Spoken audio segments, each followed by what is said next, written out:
तब इनको सलमा डैम बनाने में भी इनको कई बार डर लगता था कि ये डैम को ही ना उड़ा दे, ऐसी परिस्थिति हो गई थी, क्योंकि तालिबानी नहीं चाहते थे कि उस दौर में कोई डेवलपमेंट हो।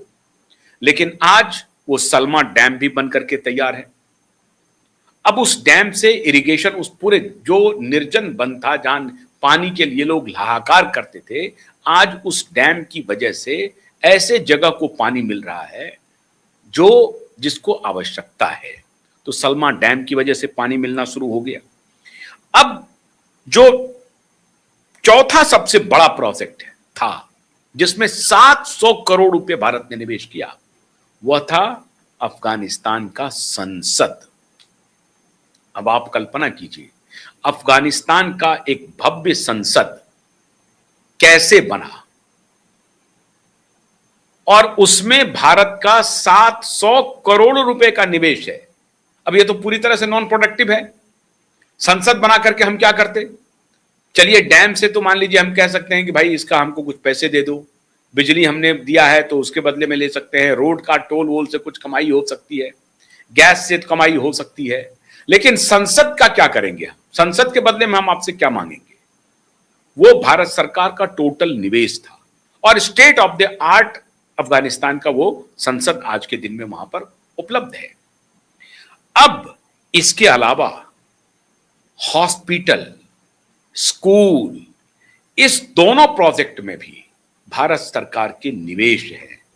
तो आप कल्पना कीजिए, पावर हो, सड़क हो, गैस पाइपलाइन हो, संसद भवन हो, डैम हो, स्कूल हो, हॉस्पिटल हो, इस सब में भारत का 3 अरब डॉलर, 3 लाख करोड़ का निवेश है। और इसलिए अफगानिस्तान अब भारत के खिलाफ नहीं जा सकता है। अगर डैम सुचारू रूप से चलाना है तो भारत के इंजीनियर की आवश्यकता पड़ेगी।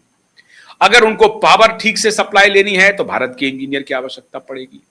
अगर उनको गैस पाइपलाइन चलाना है तो भारत के इंजीनियर की आवश्यकता पड़ेगी आपको। सड़क का रखरखाव करना है, वहां भी भारत के इंजीनियर की आवश्यकता पड़ेगी। तो भारत का न सिर्फ निवेश है, वरन कि भारत के ऊपर डिपेंडेंसी हो गई अफगानिस्तान की। और यह कब हुआ है? तब जबकि अफगानिस्तान उनके साथ लड़ाई लड़ रहा है और चाइना चाहता है कि अमेरिका के जाने के बाद हम अफगानिस्तान को अपने प्रभुत्व में ले लें। लेकिन आज ऐसा लगता है कि महाभारत कालीन कांधार भारत का हिस्सा है। महाभारत कालीन कांधार में भारत का ना सिर्फ पैसा लगा हुआ है, भारत का खून भी लगा और भारत का पसीना भी बहा है। तो प्राचीन हम तो वहां तक थे, अफगानिस्तान तक थे ना। तो प्राचीन हमारा संबंध है अफगानिस्तान से। आज अफगानिस्तान के तालिबानी भी हमसे वो रिश्ता रख रहे हैं जो हमारे स्टेट में हमारे साथ चाइना का रिश्ता है, बल्कि हमारे साथ जो रसिया का रिश्ता है, माफ कीजिएगा, जो संबंध हमारा रसिया से है, उस तरह से डिपेंडेंट हो गया है अफगानिस्तान हमारे ऊपर। लेकिन हम चूंकि रसिया के मामले में हम अफगानिस्तान की तरह नहीं है, भारत हम एक बड़ा देश है, लेकिन अफगानिस्तान एक छोटा देश होते हुए उनकी जो पूरी डिपेंडेंसी हो गई है भारत के ऊपर, यह अद्भुत है और यह मित्रता अब आगे बढ़ेगी। अब भारत और अफगानिस्तान के बीच का संबंध, यह निवेश क्यों महत्वपूर्ण है? अब सुन लीजिए। तहरीके तालिबान पाकिस्तान, समझ गए? पाकिस्तान की मुखालफत करने वाले तालिबानी, उनको मालूम है कि ये पाकिस्तानी बैठ गए हैं ग्लोबलिस्ट माफिया के गोद में, अमेरिका के गोद में, इसलिए वो उनकी खिलाफत करते हैं। और अमेरिका ने अफगानिस्तान को एक प्रकार से तबाह किया 20-25 वर्षों तक। वो अमेरिका से कोई रिश्ता तत्काल नहीं रखना चाहता, भविष्य में हो सकता है कि बन जाए। वो अमेरिका से कोई रिश्ता नहीं चाहता, लेकिन उसे सरवाइव भी करना है, नए जमाने में सरवाइव करना है, नई टेक्नोलॉजी पर सरवाइव करना है, क्योंकि एक नया दौर है साहब। अब नए दौर में हम पानी कुआं खोद करके निकालेंगे, ये तो हो नहीं सकता। हम पानी जो है वो नल के माध्यम से सप्लाई करेंगे। हम तेल लेकर के डिबिया जलाएंगे ऐसा तो हो नहीं सकता है, लालटेन जलाएंगे ऐसा तो नहीं हो सकता है, तो हमको इलेक्ट्रिसिटी वाला बल्ब चाहिए। अब इन सब चीजों के लिए या तो पाकिस्तान उसे मदद कर सकता था या चाइना कर सकता था, लेकिन पाकिस्तान से उसने मदद लेना गवारा नहीं समझा, इसलिए क्योंकि पाकिस्तान अमेरिका की गोद में बैठा हुआ है। लेकिन भारत को वो अपना स्वाभाविक मित्र मान रहा है। अद्भुत बात है,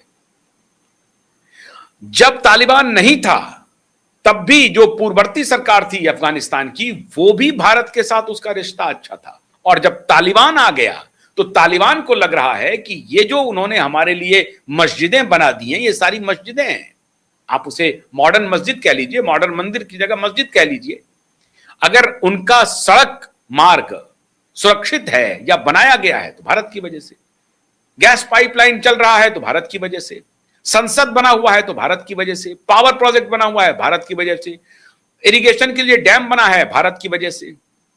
अब इस बात को वो समझ चुका है तालिबानी कि भैया जो भारत हमें इतना पैसा लगा करके हमको एक प्रकार से रिकंस्ट्रक्ट कर दिया, जो 20 वर्षों में अमेरिकन ने तबाह कर दिया था, और उसकी वजह से हमने तबाही की, अपने ही देश में हमने खुद तबाही की, हमने खून बहाए, खुद तालिबानी को मालूम है कि उसने क्या किस तरह से तहस नहस किया अफगानिस्तान को। लेकिन अब जो प्रोजेक्ट हैं, इस प्रोजेक्ट को अगर वो तबाह करेंगे तो कहीं के नहीं रहेंगे, वो खत्म हो जाएंगे, उनके सर्वाइवल का सवाल है। अब ऐसी परिस्थिति में उस प्रोजेक्ट की देखरेख के लिए भारत के ऊपर उन्हें निर्भर रहना ही पड़ेगा। सारी टेक्नोलॉजी जहां भी है मौजूद वो भारत की है। अब ये जो डिपेंडेंसी है वो भारत और अफगानिस्तान के बीच में मित्रता को प्रगाढ़ कर रहा है, मजबूत बना रहा है, और इसीलिए ये मित्रता पाकिस्तान को और चाइना को दोनों को खटक रहा है। खटक तो रहा है अमेरिका को भी, लेकिन अमेरिका सोच रहा है कि अब गए बुरी बला से, हमने वहां पर बहुत millions of millions billions dollar हमने तबाह किए अफगानिस्तान में और मिला कुछ भी नहीं। अंत में उसे भागना पड़ा, उल्टे पांव भागना पड़ा। जियोपॉलिटिक्स में वियतनाम के बाद अफगानिस्तान उनकी हार का समझिए कब्रगाह है, अमेरिका का हार का ही कब्रगाह है। उनको भागना पड़ा, भगा दिया तालिबानियों ने, उल्टे पांव भागना पड़ा, और अंत में जाते जाते हथियारों का जखीरा देखे गए। लेकिन उससे अफगानिस्तान करेगा क्या? हां, उसका इस्तेमाल अफगानिस्तान कर रहा है पाकिस्तान के खिलाफ, और पाकिस्तान अब यह देख रहा है कि अफगानिस्तान में अगर भारत की जड़ें मजबूत हो गई तो फिर हमारे लिए मुश्किल है। अब वहां से वो बलूचिस्तान और पाक ऑक्युपाइड कश्मीर, इस दोनों पर नजर रख रहे हैं। दो तरफा भारत घेर रहा है पाकिस्तान को। चाइनीज समझ रहे हैं कि हमें कोई लेना देना नहीं है, वहां से हमको जो कुछ लेना था वो ले लिया। चाइनीज अपने दूसरे तरीके से बढ़ने में अपनी पूरी शक्ति लगा रहे हैं, लेकिन भारत के लिए अफगानिस्तान सामरिक रूप से बहुत महत्वपूर्ण है। अफगानिस्तान जितना मजबूत होगा भारत के साथ, जितने रिश्ते भारत और अफगानिस्तान के मजबूत होंगे, पाकिस्तान की पेशानी पर बल आएगा, पाकिस्तान परेशान होगा। अमेरिका अफगानिस्तान के मामले में अब कोई दखल नहीं देगा, और ये एक प्रकार से समझिए कि भारत जब वहां पर रिकंस्ट्रक्ट कर रहा था अफगानिस्तान को, तभी अमेरिका को लग गया था कि अब जो करना है करो भैया, हम यहां से चलते हैं। तो अमेरिका कम से कम अफगानिस्तान में दखल नहीं देगा। तो एक तो बड़ा देश जो उत्तर पश्चिम के इलाके में है, उसके साथ भारत ने अपनी अच्छी दोस्ती गांठ ली है। तो पूरब में एक तरफ इंडोनेशिया, ऑस्ट्रेलिया, जापान सबसे रिश्ते ठीक कर रहे हैं, जो एक प्रकार से पड़ोसी ही समझिए भारत का है, बीच में समुद्र है। लेकिन बांग्लादेश के साथ धीरे धीरे हम लोग कोशिश कर रहे हैं कि उसको या तो ठीक करें, या उसको बांग्लादेश आंख भी दिखाएगा तो भारत के ऊपर कोई असर नहीं पड़ेगा। लेकिन अफगानिस्तान के साथ जो भारत का रिश्ता है, अगर ये और मजबूत होता चला गया तो समझिए पाकिस्तान को नानी याद आ जाएगी। और ये है भारत का जियोपॉलिटिक्स में एकदम से नेबरिंग स्टेट के साथ बेहतरीन मास्टर स्ट्रोक। और ये 3 लाख करोड़ का निवेश जियोपॉलिटिक्स में भारत अफगानिस्तान को जिस तरह से करीब लाया है, और जिस तरह से तालिबानी अभी विदेश मंत्री भारत आए थे, हालांकि वो देवबंद भी गए थे, लेकिन उनको जब पत्रकारों ने कहा कि भाई वो महिला के साथ, आप महिलाओं के साथ आपका क्या व्यवहार है, बोला महिला पत्रकार नहीं होंगी शामिल। लेकिन दूसरे दिन भारत सरकार ने कहा कि नहीं, आप महिला पत्रकारों के साथ प्रेस कॉन्फ्रेंस कीजिए। महिला पत्रकारों के साथ प्रेस कॉन्फ्रेंस किया अफगानी विदेश मंत्री ने। तो इस तरह से भारत की बात को अफगानिस्तान मान रहा है।